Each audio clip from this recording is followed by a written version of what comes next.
Hi guys and welcome back to the channel Deepak Yadav Education. Welcome to the daily current affairs of 8th of October 2021. तो guys आज है तारीख 8 अक्टूबर 2021 और है Friday. आज की तारीख से जितने भी मोस्ट इंपॉर्टेंट करंट अफेयर्स बनेंगे उन सभी करंट अफेयर्स को हम लोग डिटेल में डिस्कस करेंगे। नाउ बढ़ते हैं आगे, एक बार देख लेते हैं कौन कौन से आर्टिकल्स का डिस्कशन करना है आज के इस वीडियो में। सबसे पहला आर्टिकल बहुत ज़्यादा इंपॉर्टेंट होने वाला है। यहाँ पे हम बात करेंगे इंडियन सिटीजनशिप के रिनंसिएशन को लेकर। इंडियन सिटीजनशिप कैसे त्यागी जाती है। अब यहाँ पर जो ये रिनंसिएशन का प्रोसेस है इसको और ज़्यादा सिंपल कर दिया है हमारे मिनिस्ट्री ऑफ होम अफेयर्स ने, तो इसको हम लोग डिस्कस करेंगे। बहुत इंपॉर्टेंट आर्टिकल होगा जीएस पेपर 2 पॉलिटी के पर्सपेक्टिव से। बाय द वे ये जो डेली करंट अफेयर का वीडियो है ये डेली में मॉर्निंग 5 बजे अपलोड हो जाता है। यहाँ पर हम लोग डेली बेसिस पर कुछ आर्टिकल्स डिस्कस करते हैं जो कि यूपीएससी और स्टेट पीएससी के पॉइंट ऑफ व्यू से बहुत ज़्यादा इंपॉर्टेंट होते हैं। और जितने भी आर्टिकल हम डिस्कस करते हैं वो इतना ज़्यादा डिटेल में डिस्कस करते हैं कि कोई भी क्वेश्चन आएगा प्रीलिम्स या मेंस में तो आप लोग उसको इजीली सॉल्व कर पाओगे। उसके बाद आज का सेकंड आर्टिकल भी बहुत इंपॉर्टेंट होने वाला है। आपको मालूम होगा नोबेल प्राइजेस लगातार दिए जा रहे हैं। अभी यहाँ पर मेडिकल की कैटेगरी में दिया गया, फिजिक्स की कैटेगरी में दिया गया, केमिस्ट्री की कैटेगरी में दिया गया, लिटरेचर की कैटेगरी में भी दे दिया गया है कल। अब यहाँ पर आप देख पाओगे हम लोग यहाँ पर डिस्कस करेंगे फिजिक्स की कैटेगरी वाला, क्योंकि मेडिकल की कैटेगरी वाला हमने कल डिस्कस कर लिया है। अब हम बात करेंगे जो नोबेल प्राइज ये फिजिक्स की कैटेगरी में दिया है ये किन व्यक्तियों को दिया गया, क्यों दिया गया है, क्या काम किया है इन्होंने, काफ़ी सारे इंपॉर्टेंट कॉन्सेप्ट्स यहाँ पर हम लोग क्लियर करेंगे। उसके बाद नेक्स्ट आर्टिकल में हम जानेंगे मिहिदाना के बारे में। यह मिहिदाना क्या है, इसको अभी एक्सपोर्ट किया गया है बहरीन में, तो इसके बारे में हम लोग समझने वाले हैं। देन उसके बाद अभी WHO ने रेकमेंड कर दिया है पहली मलेरियल वैक्सीन को। अब यहाँ पर ये पहली मलेरियल वैक्सीन का नाम क्या है जानेंगे, प्लस ये कैसे काम करेगी, प्लस आज के टाइम पर दुनिया भर में मलेरिया का क्या बर्डन देखने को मिल रहा है। बहुत सारी इंपॉर्टेंट चीज़ें हैं जो कि यहाँ पर हम लोग डिस्कस करेंगे। देन उसके बाद यहाँ पर एक और नया कॉन्सेप्ट सीखेंगे एंटी डिफेक्शन लॉ के बारे में। Again article GS paper 2 polity के पॉइंट ऑफ व्यू से इंपॉर्टेंट है। हम लोग समझेंगे ये एंटी डिफेक्शन लॉ क्या होता है, बहुत ज़्यादा चर्चा में हमेशा ही रहता है। एक एक चीज़ हम लोग यहाँ पर कवर करने वाले हैं। फिर एट द लास्ट एक वायलेंस को कवर करेंगे जो कि काफ़ी हद तक चर्चा में है। यहाँ पर कुछ यूनिक चीज़ें हम लोग देखेंगे। लखीमपुरी खेरी का एक लोकेशन हम लोग अच्छे से कवर करेंगे। लोकेशन के रिगार्डिंग बहुत सारी इंपॉर्टेंट इन्फॉर्मेशन भी जानेंगे जो कि हमारे ज्योग्राफी के एस्पेक्ट से काफ़ी इंपॉर्टेंट होगा, जो जीएस पेपर 1 में आएगा। ओके, तो ओवरऑल वीडियो काफ़ी इंपॉर्टेंट होने वाला है। बढ़ते हैं आगे। आगे बढ़ने से पहले गाइस अगर आप लोगों को इस लेक्चर का पीडीएफ चाहिए तो नीचे डिस्क्रिप्शन बॉक्स में आप सभी लोगों को टेलीग्राम का लिंक दिया गया है, वहां से जाकर आप लोग इस लेक्चर के पीडीएफ को डाउनलोड कर सकते हो। और ये है मेरी Instagram ID Deepak Yadav education, यहाँ पर जाकर मुझे फॉलो कर लेना। अपनी जितनी भी क्वेरीज है मुझसे आप लोग पूछ सकते हो। बाय द वे दोनों ही चीज़ों का लिंक आपको नीचे डिस्क्रिप्शन बॉक्स में मिल जाएगा। साथ ही साथ यहाँ तक पहुँच गए तो वीडियो को लाइक कर देना यार। देखो 1 सेकंड लगेगा, 1 सेकंड भी नहीं लगेगा, वीडियो लाइक हो जाएगा और इससे काफ़ी ज़्यादा सपोर्ट मुझे मिलता रहता है। ओके, अब फटाफट हम लोग अपने कल के करंट अफेयर का रिवीजन कर लेते हैं, क्योंकि हमारे वीडियो की खास बात यह है कि हम लोग करंट इश्यूज़ को तो डिस्कस करते ही हैं, साथ ही साथ जो प्रीवियस डे का करंट अफेयर है उसका भी रिवीजन कर लेंगे। अब यहाँ पर आप कह सकते हो मैं बहुत सारे क्वेश्चंस पूछने वाला हूँ, जैसे डेली बेसिस पर पूछता हूँ, उसके आंसर आप लोगों को नीचे कॉमेंट सेक्शन में देने हैं। ओके, कल हमने सबसे पहला आर्टिकल डिस्कस किया था मैरीन प्रोटेक्टेड एरियाज के बारे में। एंटार्क्टिका के अंदर और भी लगभग आप कह सकते हो 3 एरियाज को लेकर प्रपोजल दिया कि उनको मैरीन प्रोटेक्टेड एरियाज का डेजिग्नेशन दिया जाए। पहली चीज मैरीन प्रोटेक्टेड एरियाज कौन से होते हैं, कल मैंने आपको समझाया था। दूसरी चीज वो 3 एरियाज कौन कौन से हैं उनका नाम भी नीचे कमेंट सेक्शन में आपको बताना है। फिर उसके बाद हमने डिस्कस किया था एस्ट्रो रोबोट के बारे में। अभी अमेजन ने जो ये एस्ट्रो रोबोट है वो लॉन्च किया है। अब यहाँ पर कस्टमर्स इस रोबोट को परचेज कर सकते हैं, अपने घर में यहाँ पर इसका यूज़ कर सकते हैं। जैसे एक पेट होता है उसी प्रकार से ये रोबोट काम करता है। लेकिन यहाँ पर कुछ इंपॉर्टेंट इन्फॉर्मेशन ये है, आप लोगों को बताना है ये रोबोटिक्स का क्या रोल है आज के टाइम पर। ठीक है, जो ये रोबोटिक्स है ये आपके सिलेबस का पार्ट है। जीएस पेपर 2 के अंदर आपका ये सिलेबस देखने को मिलेगा, जीएस पेपर 3 के अंदर सॉरी, वहाँ से आप लोग इसको रिलेट कर सकते हो। आप लोग मुझे बता सकते हो रोबोटिक्स के आज के टाइम पर हमारे पास एडवांटेजेस और डिसएडवांटेजेस क्या है। 3 एडवांटेजेस और 3 डिसएडवांटेजेस नीचे कमेंट सेक्शन में जरूर लिखना। उसके बाद कल हमने एक आर्टिकल डिस्कस किया था ड्रोन बेस्ड वैक्सीन डिलीवरी को लेकर। आज के टाइम पर बहुत सारी एरियाज पे हम लोग फोकस कर रहे हैं। यहाँ पर देखो इंडिया में होता क्या है, बहुत सारे टेरेन जो है काफ़ी हद तक टफ है, काफ़ी बेकार टेरेन है, जिसकी वजह से हम लोग एक कोने कोने एरिया तक नहीं पहुँच पा रहे हैं, लोगों तक नहीं पहुँच पा रहे हैं। लोगों तक अब नहीं पहुँच पाएंगे तो वैक्सीन नहीं पहुँच पा रही है, तो हम क्या करेंगे, ड्रोन का मदद लेंगे। आज के टाइम पर ड्रोन का मदद लिया जा रहा है और ड्रोन की मदद से हमने वैक्सीन को डिलीवर किया है, ऐसा आप कह सकते हो। और ऐसा मॉडल एक और अच्छा सा होना चाहिए, इसके ऊपर काम किया जा रहा है। अगर हम बात करें क्या वैक्सीन को लेकर ही ड्रोन डिलीवरी करी गई, तो ऐसा नहीं है। देखो आप कह सकते हो ड्रोन के माध्यम से और भी चीज़ें डिलीवर करी गई हैं। यहाँ पर हेल्थ सप्लाईज को डिलीवर किया गया है, प्लस एग्रीकल्चर के सेक्टर में आज के टाइम पर ड्रोन का बहुत ज़्यादा रोल बढ़ चुका है। तो ड्रोन एक टाइम पर आप कह सकते हो कि काफ़ी हद तक नेग्लेक्ट किया जा रहा था, लेकिन आज के टाइम पर काफ़ी चर्चा हो रही है ड्रोन्स के बारे में। इनफैक्ट आप कह सकते हो जो मैरिजेस होती हैं, शादी के अंदर भी ड्रोन का यूज़ आपको देखने को मिलता है। तो यहाँ पर कल मैंने आपको और भी बहुत सारी चीज़ें बताई थी इसके बारे में कि वैक्सीन डिलीवरी मॉडल तैयार किया जा रहा है और जो कि ड्रोन के बेसिस पर चलेगा। अब आर्टिकल में आप लोग इसको एज ए एग्जाम्पल इस्तेमाल कर सकते हो, क्योंकि मेंस में क्वेश्चन पूछा जा सकता है कि हम लोग यहाँ पर जो आर्टिफिशियल इंटेलिजेंस है या ड्रोन की टेक्नोलॉजी है उसमें हम लोग कितनी आगे पहुँच चुके हैं। ओके, उसके बाद नेक्स्ट आर्टिकल कल हमने डिस्कस किया था, नोबेल प्राइज जो है मेडिसिन की कैटेगरी में दिया गया। यहाँ पर 2 व्यक्ति हैं जिनको दिया गया है, नीचे कमेंट सेक्शन बताना, प्लस इन्होंने क्या डिस्कवरी करी थी। ठीक है, दोनों ने मिलकर मैं आपको बताता हूँ रिसेप्टर को डिस्कवर किया था। एक ने यहाँ पर अलग रिसेप्टर डिस्कवर किया था और दूसरे ने अलग रिसेप्टर डिस्कवर किया था। तो दोनों के नाम प्लस इन दोनों की डिस्कवरी को नीचे कॉमेंट सेक्शन में लिखना है। फिर उसके बाद एक आर्टिकल हमने डिस्कस किया था श्यामजी कृष्ण वर्मा जी के बारे में, ये काफ़ी हद तक चर्चा में है। अभी यहाँ पर हमारे प्राइम मिनिस्टर ने इनको ट्रिब्यूट इनको श्रद्धांजलि पे करी है और आपको ध्यान रखना है कि यहाँ पर इनका बहुत बड़ा कंट्रीब्यूशन था हमारे एक तरीके से इंडियन सोसाइटी में। क्या कंट्रीब्यूशन रहा है इनका, ये आप लोग नीचे कमेंट सेक्शन बताना। फिर एट द लास्ट कल हमने डिस्कस किया था इंडियन पी फोल के बारे में। बेसिकली एक ये पीकॉक है, मोर है, जो कि चर्चा में आ चुका है। इस मोर ने एक इंसान को मार दिया था, अब यहाँ पर कुछ कॉन्फ्लिक्ट हुआ है उसकी वजह से। नीचे कमेंट सेक्शन में इस पीकॉक का जो साइंटिफिक नेम है वो बताना, इसके मेल कैटेगरी को क्या बोलते हैं और फीमेल कैटेगरी को क्या बोलते हैं, नीचे कमेंट सेक्शन में इसका आंसर लिखना है। ओके, नाउ बढ़ते हैं आगे, स्टार्ट करते हैं आज का डिस्कशन। आज का जो सबसे पहला आर्टिकल है वो पॉलिटी एंड गवर्नेंस के पॉइंट ऑफ व्यू से इंपॉर्टेंट होगा और पॉलिटी एंड गवर्नेंस आता है हमारा जीएस पेपर 2 के अंदर। अब देखो यहाँ पे बात करी गई है रिनंसिएशन ऑफ इंडियन सिटीजनशिप के बारे में। अब क्या होता है, देखो रिनंसिएशन का मतलब त्यागना। ठीक है, आप कह सकते हो कोई किसी भारतीय मतलब कोई भी इंसान है उसके पास अगर इंडियन सिटीजनशिप है, ठीक है, वो इसको त्याग सकता है, वो इसको छोड़ सकता है और उस प्रोसेस को बहुत ज़्यादा सिंप्लीफाई कर दिया गया है। आर्टिकल आप देख पाओगे, द हिंदू का ये आर्टिकल है। जो प्रोसेस हुआ करता था पहले इंडियन सिटीजनशिप को रिनंसिएशन करने का, वो पहले काफ़ी टिपिकल हुआ करता था। नाउ अब इसको सिंप्लीफाई कर दिया गया है। अब छोटा सा काम ज़रूरत है, बस थोड़ी सी दिक्कत झेलने के बाद आप यहाँ पर इसको रिनंसिएट कर सकते हो। मिनिस्ट्री ऑफ होम अफेयर्स ने ये सारी इन्फॉर्मेशन दी है हम लोग को और मैं आपको बता दूं इसके अंदर बोला गया कि आप लोग को कुछ डॉक्यूमेंट्स अपलोड करने हैं ऑनलाइन और डॉक्यूमेंट्स अपलोड करने के बाद 60 दिन के अंदर अंदर आपका ये रिनंसिएशन का प्रोसेस कंप्लीट हो जाएगा। मतलब ज़्यादा दिक्कत नहीं है, अब आप बहुत ज़्यादा जो प्रोसेस है वो सिंपल हो चुका है, आराम से आप लोग अपनी सिटीजनशिप को छोड़ सकते हो। लेकिन ये वाली लाइन बहुत इंपॉर्टेंट है, इस लाइन के बारे में ज़रूर ध्यान रखना, इसको एज एग्जाम्पल भी इस्तेमाल कर सकते हो। लगभग साल 2015 से लेकर साल 2019 के बीच में अभी तक कितने भारतीय नागरिक हैं, लगभग आप कह सकते हो 6.7 लाख इंडियंस हैं जिन्होंने अपनी सिटीजनशिप को छोड़ा है, अपनी सिटीजनशिप को त्यागा है। तो आप लोग ये डेटा भी इस्तेमाल कर सकते हो, काफ़ी इंपॉर्टेंट रोल प्ले करेगा। ओके, ये 2019 तक डेटा है, ध्यान रखना है। अब हम बात करेंगे सिटीजनशिप के बारे में। देखो सिटीजनशिप काफ़ी इंपॉर्टेंट रोल प्ले करता है हमारे संविधान के अंदर। सिटीजनशिप किसके अंदर आता है, यूनियन लिस्ट के अंदर आता है। आपको मालूम होगा हमारे पास एक यूनियन लिस्ट है और एक कॉन्करेंट लिस्ट है और उसके बाद एक स्टेट लिस्ट है। ठीक है, मतलब स्टेट लिस्ट हो गया, यूनियन लिस्ट हो गया, कॉन्करेंट लिस्ट हो गया। स्टेट की लिस्ट के अंदर जो भी सब्जेक्ट हैं वहाँ पर राज्य सरकार अपने लॉज बनाती है और उसके बाद जो भी यहाँ पर यूनियन लिस्ट के अंदर जो भी सब्जेक्ट है वहाँ पर हमारी केंद्र सरकार लॉ बनाती है। कॉन्करेंट लिस्ट है, वहाँ पर आप कह सकते हो दोनों मिलकर लॉज बनाते हैं। यहाँ पर सिटीजनशिप का जो मुद्दा है वो कहाँ पर आता है, ये आता है यूनियन लिस्ट के अंदर हमारे संविधान में। आप लोगों को ध्यान रखना है ये जो कॉन्स्टिट्यूशन है बेसिकली यहाँ पर कहीं पर भी सिटीजन का टर्म डिफाइन नहीं किया गया, सिटीजन का मतलब नहीं बताया गया है। लेकिन फिर भी अगर हम बात करें सिटीजनशिप कैसे प्राप्त की जा सकती है, कोई व्यक्ति कैसे सिटीजनशिप ले सकता है, वो यहाँ पर आपको आर्टिकल 5 से लेकर 11 के बीच में पार्ट 2 के अंदर आपको सारी डिटेल इन्फॉर्मेशन मिल जाएगी।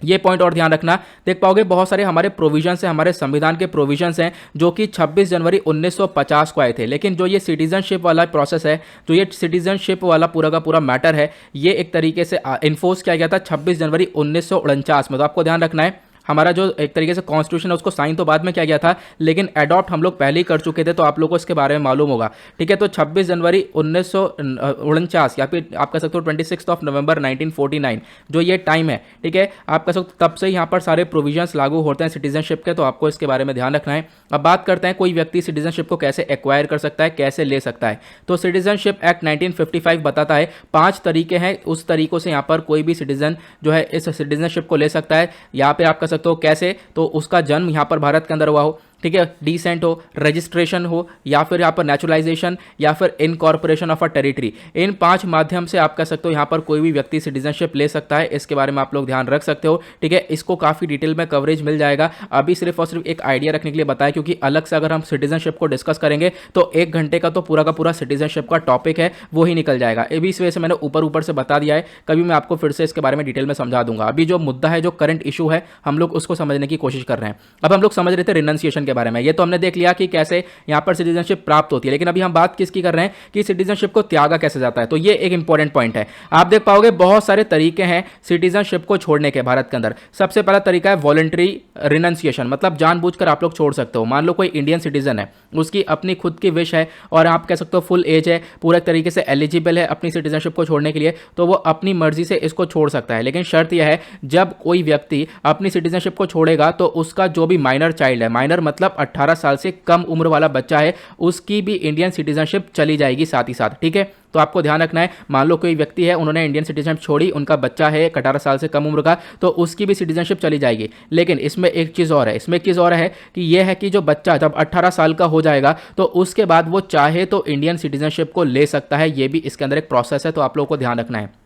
उसके बाद और क्या तरीका है इंडियन सिटीजनशिप को छोड़ने का, वो है एक ऑटोमेटिक टर्मिनेशन का पॉइंट। इसका मतलब क्या है, देखो हमारा कॉन्स्टिट्यूशन क्या बोलता है, हमारा कॉन्स्टिट्यूशन ना हम लोगों को सिंगल सिटीजनशिप देता है। हम लोग यहाँ पर दो कंट्री की सिटीजनशिप नहीं रख सकते, हम लोग सिर्फ और सिर्फ एक कंट्री की सिटीजनशिप रख सकते हैं। मान लो कोई व्यक्ति है जिसके पास यहाँ पर भारत की सिटीजनशिप है, वो चाहता है दूसरी जगह पर यूएस में रहना चाहता है और चाहता है कि मैं इंडिया का सिटीजन भी रहूँ, यूएस का सिटीजन भी रहूँ, तो ऐसा नहीं होगा, उसको एक जगह की सिटीजनशिप छोड़नी ही होगी। अब क्या होता है, यहाँ पर इंडिया सिंगल सिटीजनशिप प्रोवाइड करवाता है। अब मान लो यहाँ पर कोई व्यक्ति गया और वो यूएस में रहने लगा, तो उसकी ऑटोमेटिकली अगर वो जाकर यूएस में जाकर उसने वहाँ की सिटीजनशिप ले ली है, अगर वो सिटीजनशिप ले लेता है यूएस की या फिर दूसरी कंट्री की, तो ऑटोमेटिकली उसकी भारत वाली जो सिटीजनशिप है वो एंड हो जाएगी। ठीक है, इंडियन सिटीजनशिप एंड हो जाएगी ऑटोमेटिकली। तो आप लोग को ध्यान रखना है इसके बारे में। अब बात करते हैं सरकार कैसे यहाँ पर किसी की सिटीजनशिप को छीन सकती है, सिटीजनशिप को हटा सकती है। तो गवर्नमेंट यहाँ पर आप कह सकते हो बहुत सारे तरीके हैं, और बहुत सारे तरीकों में हम लोग रीजंस के बारे में डिस्कस कर रहे हैं कि क्या क्या रीजन हो सकते हैं। मान लो कोई सिटीजन है, कोई व्यक्ति है जो कि हमारे संविधान को डिसरेस्पेक्ट कर रहा है, तो उस केस में उस व्यक्ति की सिटीजनशिप को टर्मिनेट किया जा सकता है। या फिर आप कह सकते हो उसने सिटीजनशिप ली है फ्रॉड तरीके से, तो उसकी सिटीजनशिप को टर्मिनेट किया जा सकता है। या फिर आप कह सकते हो यहाँ पर कोई भी सिटीजन है वो एक तरीके से अनलॉफुली कानून के अगेंस्ट में जाकर हम जो भी एनिमी, जो भी दुश्मन है उससे बातचीत कर रहा है, उससे कम्युनिकेशन है उसका, उससे ट्रेड हो रहा है, तो फिर उस केस में भी उस व्यक्ति का जो सिटीजनशिप है वो टर्मिनेट किया जा सकता है। उसके बाद यहाँ पर बोला गया कि मान लो कोई व्यक्ति है, ठीक है, वो लगभग 5 साल उसने रजिस्ट्रेशन करवा रखा है और नेचुरलाइजेशन के प्रोसेस से यहाँ पर उसने सिटीजनशिप ली है।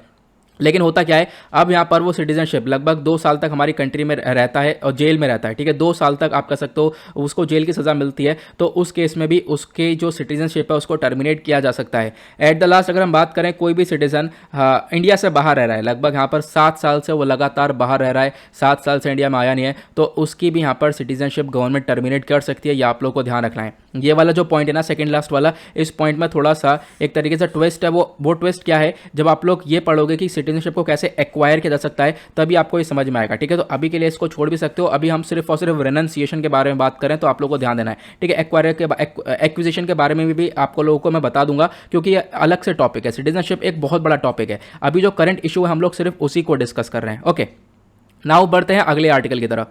अगला आर्टिकल साइंस एंड टेक्नोलॉजी के पॉइंट ऑफ व्यू से इंपॉर्टेंट है, और साइंस एंड टेक्नोलॉजी आता है जीएस पेपर 3 के अंदर। अभी बात करी गई है जो नोबेल प्राइज है वो फिजिक्स की कैटेगरी में दिया गया, और आप कह सकते हो ये 3 व्यक्ति हैं जिनको यहाँ पर ये नोबेल प्राइज दिया गया है। इन तीनों के नाम क्या क्या है, तो एक का नाम है यहाँ पर स्यूकोरो मनाबे, एक है क्लॉस हेसलमैन, तीसरे हैं गियोर्गियो पैरिसी। तो ये 3 व्यक्ति हैं जिनको यहाँ पर ये नोबेल प्राइज दिया गया है फिजिक्स की कैटेगरी में। खास बात यह है कि यहाँ पर ये जो साइंटिस्ट है क्लाइमेट साइंटिस्ट हैं। अब जिनको यहाँ पर ये नोबेल प्राइज दिया गया है वो एक क्लाइमेट साइंटिस्ट है, तो आप देख सकते हो क्लाइमेट साइंटिस्ट को फिजिक्स की कैटेगरी में अवार्ड दिया गया है। ऐसा आपको एक रेयर केसेस में देखने को मिलता है, वही चीज़ यहाँ पर देखने को मिली है। अब हुआ क्या है, आप कह सकते हो अभी यहाँ पर हमने देखा कि देखो इनको कि ये 3 व्यक्ति हैं जिनको दिया गया। अब हम बात करते हैं इनका कंट्रीब्यूशन क्या था, तो एक व्यक्ति ये हैं, दूसरे व्यक्ति ये हैं, तीसरे ये हैं। तो मनाबे और हेसलमैन ने मिलकर आप कह सकते हो यहाँ पर इन्होंने डिस्कवर किया, एक तरीके से खोजा है। बहुत पहली रिपोर्ट्स के अंदर बता दिया था कार्बन डाइऑक्साइड का रोल, ग्लोबल वार्मिंग का रोल। आपको मालूम होगा कि हमारे पूरी दुनिया भर में ग्लोबल वार्मिंग की सिचुएशन देखने को मिलती है। ग्लोबल वार्मिंग आप नाम समझ में आ रहे होगे, दुनिया गर्म हो रही है। क्यों गर्म हो रही है, क्योंकि होता क्या है, सन की रेस डायरेक्टली हमारे क्या पड़ रही हैं, अर्थ पर पड़ रही हैं। सन की रेस डायरेक्टली पड़ेंगी अर्थ के ऊपर, फिर उसके बाद ये वापस से ऊपर जाती हैं। अब वापस से ऊपर तो जाती हैं, लेकिन वापस से ऊपर जा नहीं पाती हैं, ये हमारे एटमॉस्फेयर में ही एब्जॉर्ब हो जाती हैं। एटमॉस्फेयर में क्यों एब्जॉर्ब जाती हैं, क्योंकि एटमॉस्फेयर में CO2 प्लस यहाँ पर H2O प्रेजेंट होता है। इसकी वजह से आप कह सकते हो कार्बन डाइऑक्साइड और वाटर वेपर की वजह से यहाँ पर ये एटमॉस्फेयर में ये सारी जो हीट है वो एब्जॉर्ब हो जाती है। नीचे तो एब्जॉर्ब हुई, बाकी बची कुछ हीट जो है यहाँ पर एटमॉस्फेयर में एब्जॉर्ब हो गई। इससे जो हमारा वातावरण है वो और ज़्यादा गर्म हो जाता है। तो यहाँ पर इसी कॉन्सेप्ट को समझाया गया था बहुत पहले, और किन के द्वारा समझाया गया था, जो मनाबे हैं इनके द्वारा ये समझाया गया था, और फिर इन्हीं की स्टडीज़ को आगे इन्होंने पब्लिश किया, इन्हीं की स्टडीज़ को आगे ये लेकर चले हैं। लेकिन जो मेन व्यक्ति हैं इस पूरे प्राइस के, वो यहाँ पर आपको ये वाले व्यक्ति देखने को मिलेंगे, ये आप लोग को ध्यान रखना है, ठीक है। तो क्या कॉन्सेप्ट था, आई होप आप लोग समझ गए होंगे। इन्होंने यही डिमॉन्स्ट्रेट करा था कि किस प्रकार से जो कार्बन डाइऑक्साइड है वो इंक्रीज होता है हमारे एटमॉस्फेयर में, और कार्बन डाइऑक्साइड इंक्रीज होगा तो उससे ग्लोबल टेम्परेचर भी इंक्रीज होगा, क्योंकि सारा का सारा जो ग्लोबल टेम्परेचर है वो यहाँ पर ये एब्जॉर्ब करता हुआ नजर आएगा। तो ये कॉन्सेप्ट यहाँ पर इन्होंने समझाया था, और बहुत पहले ही समझाया था, इसी के बेसिस पर इनको ये नोबेल प्राइज दिया गया। अब आपको ध्यान रखना है, क्लाइमेट साइंस और नोबेल प्राइज रिकॉग्निशन पहले भी करे गए हैं। जो आईपीसीसी है, मतलब inter governmental panel on climate change, ठीक है, इसने भी पहले एक पीस नोबेल जीता हुआ है साल 2007 में। क्योंकि यहाँ पर हम बात करें नोबेल प्राइज क्लाइमेट की कैटेगरी में पहली बार मिला है अभी इन व्यक्ति को, मनाबे जी को। अभी यहाँ पर आप लोग एक चीज़ और देख पाओगे, वो ये है कि एक सेकेंड, तो अभी यहाँ पे आप देख पा रहे हो और क्या क्या है, तो आईपीसीसी को भी यहाँ पर नोबेल पीस प्राइज मिला हुआ है 2007 में। उसके बाद एक केमिस्ट्री नोबेल हैं, उनको भी यहाँ पर ये एक तरीके से प्राइज मिला हुआ है। तो आप लोग को ध्यान रखना है, यहाँ पर कुछ और व्यक्ति हैं, मतलब मनाबे के अलावा यहाँ पर दो व्यक्ति, ये दो चीज़ें और देखने को मिलेंगी जिनको क्लाइमेट की कैटेगरी में ये नोबेल प्राइज मिला है। तो आप लोग को ध्यान रखना है, ये पहली एक इंपॉर्टेंट चीज़ है, कुछ यूनिक चीज़ निकल कर आई है, इसी वजह से आर्टिकल चर्चा में देखने को मिला है। ओके, और यहाँ पर जो मनाबे जी हैं पहले रिसर्चर थे जिन्होंने ये पूरा का पूरा प्रोसेस बताया, मैंने आप लोग को ये पूरा प्रोसेस समझाया क्या है global warming exactly.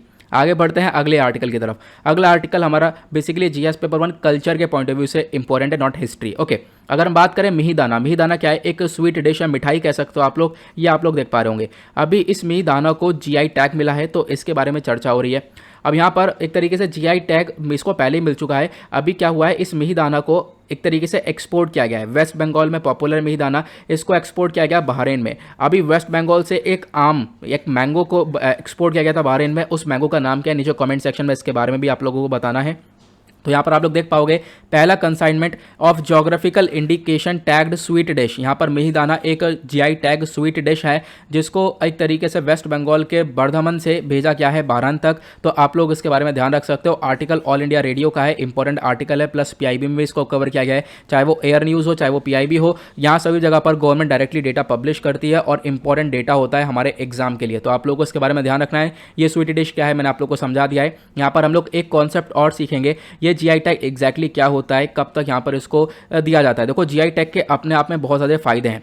GI tag मतलब ज्योग्राफिकल इंडिकेशन, ये एक यूनिक प्रोडक्ट को ही मिलता है। मान लो कोई प्रोडक्ट, जैसे हमने अभी बात करा मिहिदाना के बारे में, तो वेस्ट बंगाल के अंदर ये मिहिदाना एक यूनिक प्रोडक्ट है अपने आप में, इसकी क्वालिटी बहुत ज़्यादा है, इसकी रेपुटेशन बहुत ज़्यादा है, उसी के बेसिस पर यहाँ पर बोला गया इसको जीआई टैग प्राप्त हो गया। अब जीआई टैग से पता ये चलता है कि यहाँ पर ये वेस्ट बंगाल के अंदर ही पाया जाता है। एक साइन, एक तरीके से इसको एक आइडेंटिफिकेशन मिल जाता है किसी भी प्रोडक्ट को, अगर हम उसको जीआई टैग देते हैं तो, ठीक है। उसकी क्वालिटीज़ के ऊपर ये सारी चीज़ें डिपेंड करती हैं कि कैसी कैसी उसकी क्वालिटीज़ हैं। प्लस उसके बाद जीआई टैग हर एक चीज़ में आपको देखने को मिलेगा। एग्रीकल्चर सेक्टर में बहुत ज़्यादा जीआई टैग्स दिए जाते हैं। फिर उसके बाद यहाँ पर नेचुरली भी और भी चीज़ें हैं जिनके ऊपर जीआई टैग दिया जाता है। प्लस उसके बाद मैन्युफैक्चर्ड गुड्स पर भी बहुत सारे जीआई टैग मिलते हैं, आप लोग को ध्यान रखना है।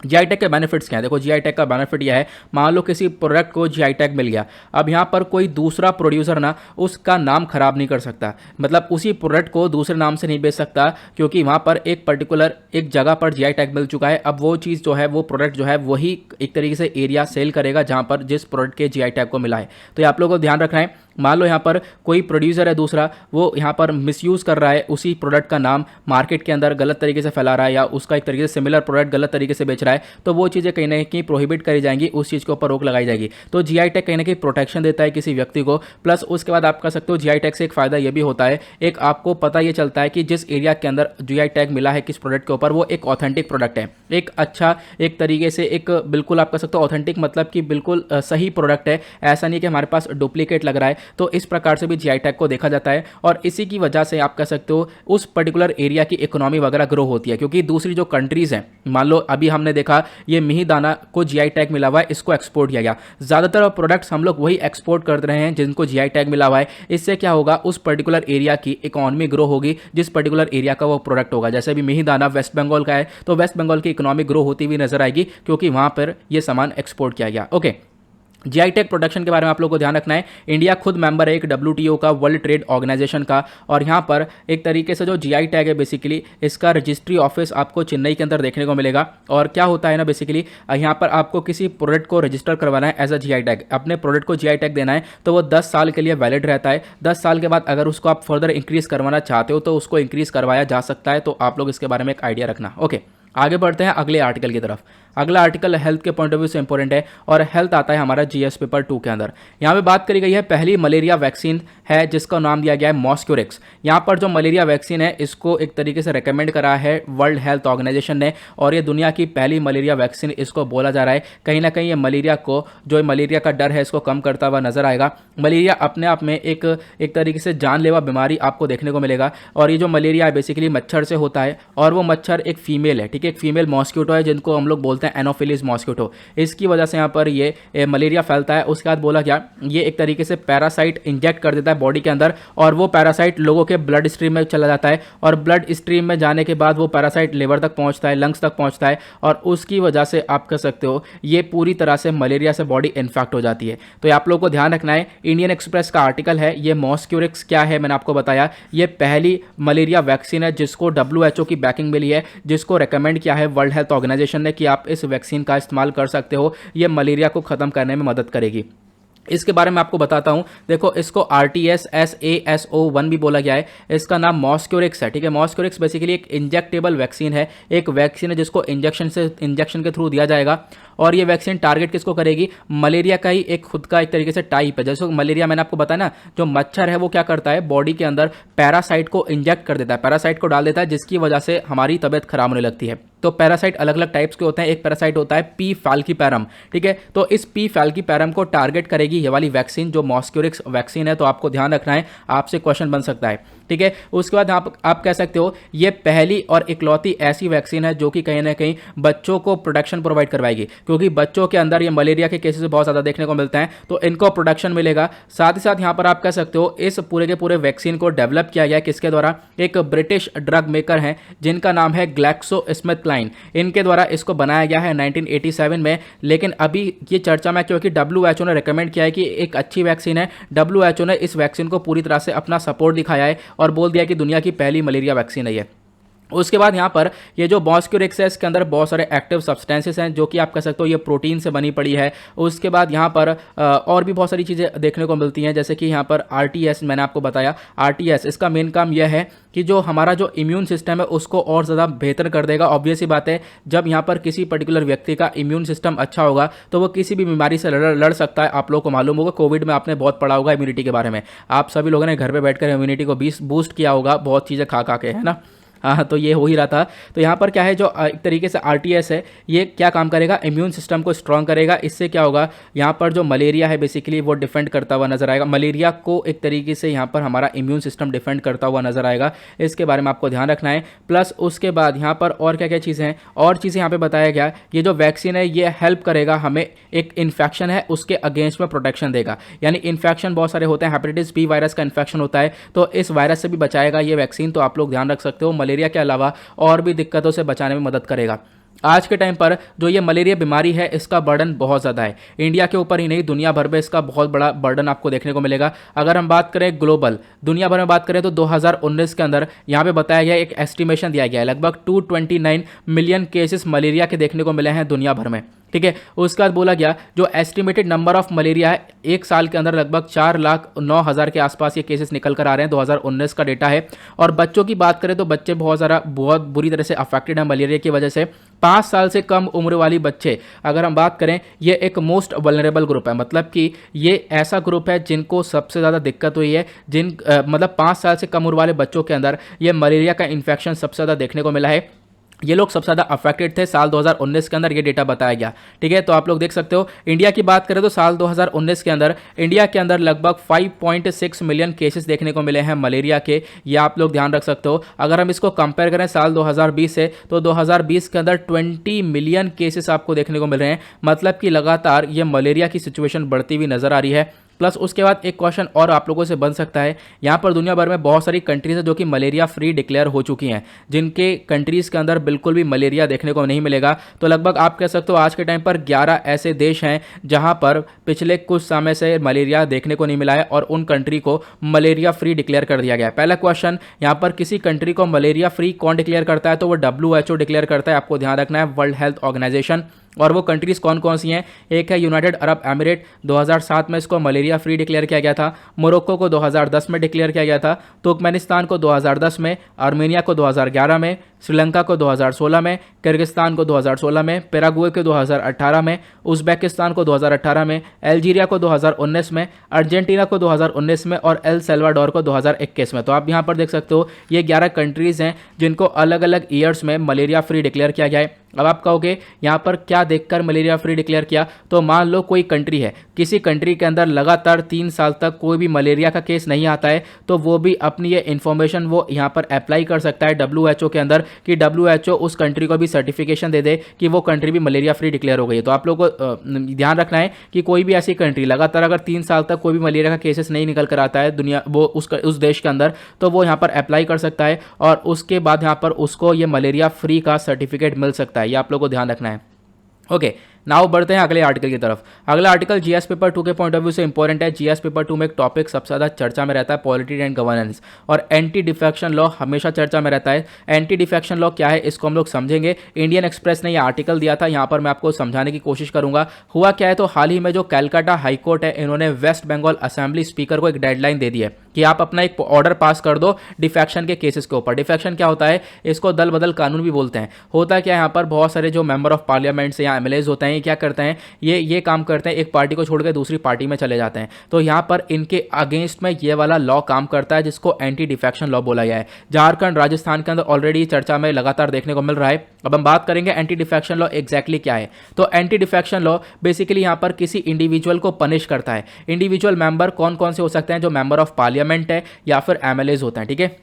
मेंबर ऑफ MPs या MLAs हो गए, अगर वो क्या करते हैं, अपनी पार्टी को छोड़कर दूसरी पार्टी ज्वाइन कर लेते हैं, तो यहाँ पर ये एंटी डिफेक्शन लॉ चालू हो जाता है और फिर उन लोगों के अगेंस्ट में काम करता है। होता क्या है, मान लो यहाँ पर एक पर्टिकुलर पार्टी A है और ये पार्टी B है। अब यहाँ पर ये पार्टी A जीत कर आ चुकी है, ठीक है, यहाँ पर मेजोरिटी लोग हैं, पार्टी B हार चुकी है। लेकिन हुआ क्या, यहाँ पर बहुत सारे लोग हैं जिन्होंने एकदम से अपनी पार्टी चेंज कर दी। इनको कुछ यहाँ पर पैसा वगैरह खिलाया गया और इन्होंने पार्टी चेंज कर दिया। इन्होंने पार्टी चेंज करी तो क्या हो गया, फटाफट इस पार्टी में पहुंच गए, तो इसकी मेजोरिटी खत्म हो गई, ये पार्टी आ गई पावर में। तो ये चीज़ें बहुत देखने को मिलती थी पहले तो बहुत होता था ये 1967 से पहले। लेकिन अब यहाँ पर एंटी डिफेक्शन लॉ को लाया गया है कि इस चीज़ को रोका जाएगा। देखो होता अभी भी है, लेकिन यहाँ पर इस चीज़ को पूरी तरह से रोकने में काम करता है एंटी डिफेक्शन लॉ। आपको ध्यान रखना है, जो हमारा पार्लियामेंट है उसने हमारे संविधान में ऐड किया था एज अ 10th शेड्यूल, 10वें शेड्यूल के अंदर 1985 में एंटी डिफेक्शन लॉ के बारे में मेंशन किया गया। 10वें शेड्यूल के अंदर एंटी डिफेक्शन लॉ के बारे में जानने को मिलेगा। साथ ही साथ आप कह सकते हो 52वां अमेंडमेंट एक्ट था, वो आपसे पूछा जा सकता है एंटी डिफेक्शन लॉ कौन से एक्ट से लाया गया है।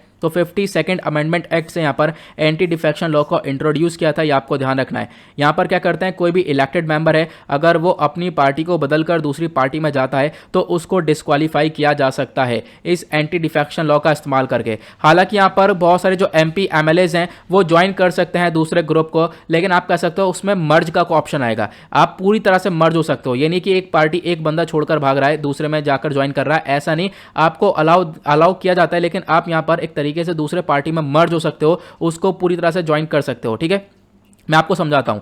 यहां पर आप कह सकते हो कि 1985 में एक एक्ट आया था। 1985 का एक्ट ये बोलता है कि यहां पर अगर डिफेक्शन किया जाता है 1/3 ऑफ द इलेक्टेड मेंबर्स, मान लो कि यहां पर कोई A पार्टी है, कोई B पार्टी है, A पार्टी जीत गई थी। अब A पार्टी के अंदर जितने भी इलेक्टेड मेंबर्स हैं, जो 1/3 of the elected members political party अगर चाहते हैं मर्जर करने के लिए दूसरी पार्टी के साथ, तो वो मर्ज कर सकते हैं। अब इसको बदल लिया गया था, उसको बदल दिया गया 91st कॉन्स्टिट्यूशनल अमेंडमेंट एक्ट के थ्रू। आपको ध्यान रखना है 91st कॉन्स्टिट्यूशनल अमेंडमेंट एक्ट आया था साल 2003 में। अब यहां पर इस एक्ट में बोला गया, ये जो 1/3 वाला ऑप्शन था ना, इसको बढ़ा दिया गया। इसमें बोला गया अगर 2/3 मेंबर्स, जो भी इलेक्टेड पार्टी के 2/3 मेंबर्स अगर यहां पर चाहते हैं मर्जर के फेवर में, तो यहां पर इसको वैलिडिटी मिलती है, ये मर्ज कर सकते हैं। अगर कोई एक व्यक्ति चाहता है कि यहां पर पार्टी बदलकर दूसरे पार्टी में जाकर यहां पर उसकी स्ट्रेंथ बढ़ाना, तो ऐसा नहीं चलेगा, तो एंटी डिफेक्शन लॉ काम करेगा। अगर यहां पर मर्जर चाहते हो, आप लोग दो पार्टीज को आपस में मर्ज करना चाहते हो, तो उसके लिए यहां पर ये 2/3 वाला क्राइटेरिया फुलफिल होना चाहिए, ये आप लोग को ध्यान रखना है। ओके नहीं तो यहाँ पर आप कह सकते हो जो मेंबर्स वगैरह उनको डिस्क्वालीफाई कर दिया जाता है अगर कोई मेंबर सिंगल मेंबर अगर इसको छोड़ने की कोशिश करता है। अब हम बात करते हैं डिस्क्वालिफिकेशन के क्या क्या ग्राउंड्स है। सबसे पहला यहाँ पर देखने को मिलता है कोई इलेक्टेड मेंबर है, अगर कोई इलेक्टेड मेंबर जानबूझकर अपनी मेंबरशिप को छोड़ता है तो उसको डिस्क्वालीफाई किया जा सकता है। कौन डिस्क्वालीफाई करता है तो आपको ध्यान रखना है जो स्पीकर होते हैं इन हाउसेस के, ठीक है, चेयरमैन होते हैं या फिर स्पीकर, राज्यसभा के अंदर चेयरमैन आपको देखने को मिलेगा, लोकसभा के अंदर स्पीकर देखने को मिलेगा। जो चेयरमैन और स्पीकर होते हैं इन हाउस के वही एक तरीके से यहाँ पर क्या करते हैं डिस्क्वालीफाई करते हैं, ठीक है। कोई इलेक्टेड मेंबर है जानबूझकर अपनी मेंबरशिप को छोड़ा है उसने तो उसको डिस्क्वालीफाई किया जा सकता है। या फिर आप कह सकते हो उस व्यक्ति ने, मान लो यहाँ पर दो पार्टीज के बीच में वोट चल रहा था, यहाँ पर इसके लीडर ने बोला था कि आपको इस पर्टिकुलर मैटर के फेवर में वोट देना है, लेकिन उस व्यक्ति ने अगेंस्ट वोट दिया है तो उसके रिगार्डिंग आप कह सकते हो डिस्क्वालिफिकेशन हो सकता है। या फिर आप कह सकते हो कि और क्या क्या बोला गया, मान लो कोई इंडिपेंडेंट इलेक्टेड मेंबर है, ठीक है, एक तरीके से निर्दल यहाँ पर एक तरीके आप कह सकते हो कि इंडिपेंडेंट इलेक्टेड मेंबर है जो कि अलग से अपनी पार्टी बनाई थी और वो जीता भी है। इंडिपेंडेंट इलेक्टेड मेंबर अगर किसी दूसरी पॉलिटिकल पार्टी को ज्वाइन करता है तो भी यहाँ पर उसको डिस्क्वालीफाई किया जा सकता है। या फिर कोई नॉमिनेट मेंबर है, यहाँ पर किसी पॉलिटिकल पार्टी को ज्वाइन करता है 6 महीने के बाद, मान लो कोई मेंबर नॉमिनेट होकर आया, कोई मेंबर यहाँ पर हाउस के अंदर नॉमिनेट होकर आया, अब नॉमिनेट होने के बाद वो 6 महीने से पहले पहले तो दूसरी पार्टी को ज्वाइन कर सकता है, लेकिन यहाँ पर जब वो 6 महीने के एक्सपायरी पीरियड के बाद ज्वाइन करेगा दूसरी पार्टी को तो उसको भी डिस्क्वालीफाई किया जा सकता है। तो यहाँ पर ये एंटी डिफेक्शन लॉ है। आई होप आपको ये समझ में आ चुका होगा। नाउ बात करते हैं आज के लास्ट आर्टिकल की। ये आर्टिकल बेसिकली आपका ज्योग्राफी के पॉइंट ऑफ व्यू से इंपॉर्टेंट होगा क्योंकि यहाँ पर हम लोग एक लोकेशन को कवर करेंगे। यहाँ पे बात करी गई लखीमपुर खेरी के बारे में। आपको मालूम होगा लखीमपुर खेरी एक बहुत बड़ा डिस्ट्रिक्ट है यूपी का, बहुत ज़्यादा चर्चा में आपको देखने को मिलेगा क्योंकि बहुत ज़्यादा वायलेंस यहाँ पर क्रिएट हुआ है, हिंसा क्रिएट हुई है। बोला यह गया कि लगभग आप कह सकते हो 8 लोग यहाँ पर जान गई है। 4 फार्मर्स के ऊपर तो लगा एकदम से गाड़ी चढ़ा दी थी, किसने, जो यूनियन मिनिस्टर अजय मिश्रा हैं, ठीक है, आप कह सकते हो कि जो हमारे यूनियन मिनिस्टर है उनके बेटे ने यहाँ पर ये गाड़ी चढ़ाई थी इन फार्मर्स के ऊपर, ये आप लोग देख सकते हो, है ना। और यहाँ पर गाड़ी चलाने के बाद उन फार्मर्स की डेथ हो गई है और इन फार्मर्स को कंपनसेशन वगैरह भी दिया गया है, प्लस यहाँ पर इनके घर में से एक व्यक्ति को नौकरी भी मिली है, सरकारी नौकरी, ये आप लोगों को मालूम होगा, ठीक है। ओवरऑल इशू कुछ हमारे एग्जाम के लिए इंपॉर्टेंट नहीं है, एग्जाम के लिए यहाँ पर पूछा जा सकता है लखीमपुरी खेरी डिस्ट्रिक्ट के बारे में। तो लखीमपुर खेरी कहाँ पर है मैं आपको दिखा देता हूँ। ये आपको उत्तर प्रदेश का मैप देखने को मिल रहा होगा। ये पहले तो इंडिया का मैप है, फिर उसके बाद उत्तर प्रदेश का मैप ये है और आप देख पाओगे यहाँ पर एक तरीके से लखीमपुरी खेरी वाला एरिया ये देखने को मिल जाएगा जहाँ पर ये रेड कलर का एरिया हो रहा है, ठीक है। ये वाला लखीमपुर खेरी वाला एरिया है, यहीं पर ये वायलेंस क्रिएट हुआ था। अब मैं इस एरिया के बारे में कुछ इंपॉर्टेंट इन्फॉर्मेशन बता देता हूँ। लखीमपुर खेरी जो है एक अपने आप में एक बहुत बड़ा डिस्ट्रिक्ट है। उत्तर प्रदेश के जो 75 डिस्ट्रिक्ट्स हैं उनमें से सबसे बड़ा लार्जेस्ट यहाँ पर डिस्ट्रिक्ट आपको देखने को मिल जाएगा। उसके बाद बोला गया ये जो डिस्ट्रिक्ट है बेसिकली ये कहीं ना कहीं बहुत बड़ा कंट्रीब्यूशन देता है जीडीपी के अंदर, ठीक है। बहुत सारा यहाँ पर जो एग्रीकल्चर जीडीपी है ये एक तरीके से उसमें कंट्रीब्यूट करता है। उसके बाद जो ये लखीमपुर खेरी वाला एरिया है बेसिकली यहाँ पर सबसे ज़्यादा सिख पॉपुलेशन आपको देखने को मिल पाएगा, ठीक है। सिख की जो जनसंख्या है वो ज़्यादातर यहाँ पर देखने को मिलती है स्टेट के अंदर। जो 2011 की जनगणना थी, 2011 का जो सेंसस था उसके अकॉर्डिंग बात करें तो इस राज्य की जो टोटल पॉपुलेशन है वो लगभग 6,43,500 की जो ये सिख पॉपुलेशन है वो देखने को मिलेगा। मतलब इतना जो नंबर है ये सिख पॉपुलेशन का है। उसके बाद यहाँ पर और भी पॉपुलेशन आपको देखने को मिल पाएगी, ठीक है। और यहाँ पर क्या बोला गया कि इतने नंबर में से लगभग 15% जो सिख लोग हैं वो लखीमपुर खेरी के अंदर आपको देखने को मिलते हैं। उसके बाद लखीमपुर खेरी के बारे में और चीज़ें बताई गई हैं कि ये अपना बॉर्डर साझा करता है, ठीक है। Central part of the state यहाँ पर नेपाल के साथ अपनी थोड़ी सी बाउंड्री शेयर करता है, उसके बारे में बताया गया है। लास्ट वाला पॉइंट इंपॉर्टेंट है, लखीमपुर खेरी के अंदर आप कह सकते हो यूपी का एक जो इकलौता जो नेशनल पार्क है दुधवा नेशनल पार्क वो आपको देखने को मिल पाएगा। तो आप लोगों को ध्यान देना है, ठीक है। ये एक छोटा सा मतलब आइडिया है इसके बारे में, एक शॉर्ट आर्टिकल था, ज़्यादा यहाँ पर डिटेल में आर्टिकल नहीं था, लेकिन यह है कि इसके बारे में पता होना चाहिए, एग्जाम में क्वेश्चन बन सकता है, तो एक छोटा सा डेफिनेटली आइडिया होना चाहिए। तो गाइस इसी के साथ करते हैं लेक्चर को समाप्त। आई होप आप लोगों को सभी आर्टिकल अच्छे से क्लियर हो गए होंगे। नाउ मिलते हैं आप लोगों से नेक्स्ट वीडियो में। आज के लिए bye bye, have a nice day, thank you and जय हिंद।